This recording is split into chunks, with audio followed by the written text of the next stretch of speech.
ഒരു crime thriller മാത്രമല്ല, ഇന്ത്യയിലെ ആയിരക്കണക്കിന് കാണാതാകുന്ന കുട്ടികളുടെ പേരിൽ സമൂഹത്തിനെതിരെ സമർപ്പിച്ച കുറ്റപത്രമാണ് ഉയിർ.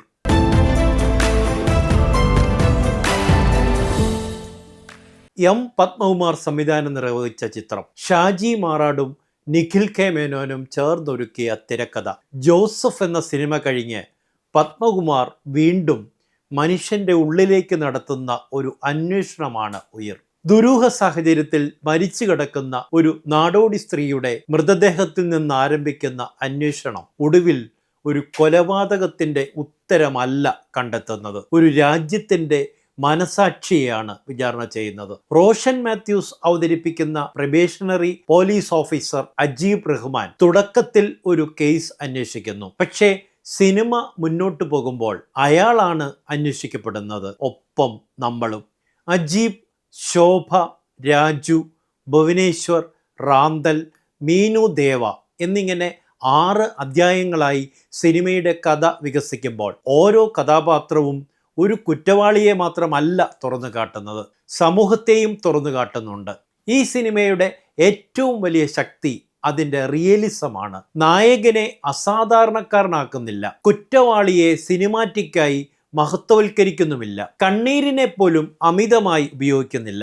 ജീവിതം എത്ര തണുത്തും ക്രൂരമായും മനുഷ്യനെ വിഴുങ്ങുന്നുവോ അതേ തണുപ്പിലാണ് ഈ സിനിമ സഞ്ചരിക്കുന്നത്. 2017 കണ്ണൂരിൽ നടന്ന ഒരു യഥാർത്ഥ സംഭവത്തിൽ നിന്ന് പ്രചോദനം ഉൾക്കൊണ്ടിരിക്കുന്നതിനാൽ ഓരോ രംഗത്തിനും ചൂടും ചൂരുമുണ്ട്. ഉയിർ ചോദിക്കുന്ന ഒരു ചോദ്യമുണ്ട്. ഓരോ വർഷവും ഇന്ത്യയിൽ ശരാശരി 96,000 കുട്ടികളാണ് കാണാതാവുന്നത്. അവരിൽ ഭൂരിഭാഗവും പെൺകുട്ടികൾ. അവർ എവിടെയാണ്? ജീവനോടെയാണോ? മനുഷ്യക്കടത്തിൻ്റെ ഇരകളാണോ? ലൈംഗിക ചൂഷണത്തിൻ്റെ ഇരുണ്ട ലോകത്താണോ അവർ? ഈ ചോദ്യങ്ങൾ പ്രേക്ഷകന്റെ നെഞ്ചിലേക്ക് തീ കോരിയിടുന്നുണ്ട്. പോലീസും നിയമവും എല്ലാവർക്കും ഒരുപോലെയാണോ? അതോ ചിലരുടെ ജീവിതം മാത്രമേ സിസ്റ്റത്തിൻ്റെ ശ്രദ്ധയിൽ പെടുന്നുള്ളൂ? ആദ്യ നിയമനത്തിൽ ഒരു ഉദ്യോഗസ്ഥനുള്ള മാനുഷികത കാലം കഴിയുമ്പോൾ ഫയലുകൾക്കിടയിൽ മരിച്ചു പോകുന്നുണ്ടോ? അധികാരത്തിൻ്റെ യന്ത്രം മനുഷ്യന്റെ ഹൃദയം പതുക്കെ ഇല്ലാതാക്കുന്നുണ്ടോ? ഈ ചോദ്യങ്ങൾ സിനിമയ്ക്ക് സാമൂഹ്യവും രാഷ്ട്രീയവുമായ ആഴം നൽകുന്നുണ്ട്.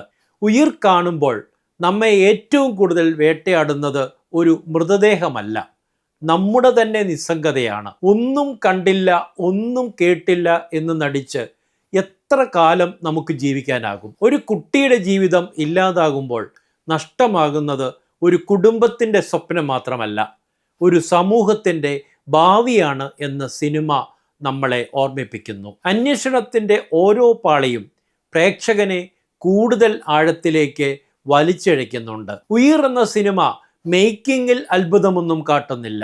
തിരക്കഥയുടെ ഇഴച്ചിലും ഷാർപ്നെസ് ഇല്ലായ്മയും സിനിമയെ നന്നായി ബാധിച്ചിട്ടുണ്ട്. ഒരു ബേണിംഗ് ഇഷ്യൂ കൊണ്ടുവന്നു എന്നത് മാത്രമാണ് ഉയിർ എന്ന സിനിമയുടെ പ്രസക്തി. സസ്പെൻസിനേക്കാൾ മനുഷ്യന്റെ വേദനയ്ക്ക് സിനിമയിൽ പ്രാധാന്യം കൊടുത്തിട്ടുണ്ട്. കാണാതായ ഓരോ കുട്ടിയുടെയും ജീവിക്കാനുള്ള അവകാശത്തിനു വേണ്ടി ഉയരുന്ന ഒരു നിലവിളി കൂടിയാണത്.